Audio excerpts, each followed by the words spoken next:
मी सर्व सातारा जिल्ह्यातील आजी माजी सैनिक, शहीद जवान, कुटुंबीय,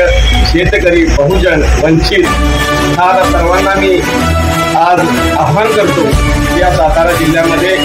एक पर्याय म्हणून एक सैनिक दिलेला आहे। आज देशाच्या सीमेवर रक्षण करणारा सैनिक, आज समाजाची सेवा करायची, आपण सर्वांनी मला संधी द्यावी ही विनंती करतो। जीत ही लपंडावरे जिद्द राहू दे मनी झुंजायची पुन्हा अडवतील ही राघवादळे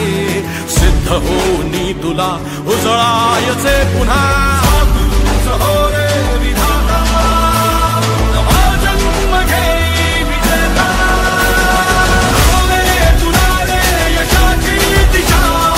मारून दे सारे जिंकता हो रे विधाता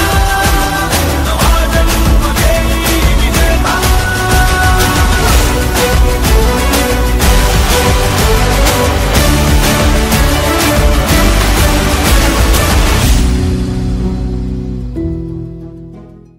चमचमता ध्रुव तारा तू क्षितिजावरी लखलखती बिजली तुझ्या तरी मंत्र आहे हाच एक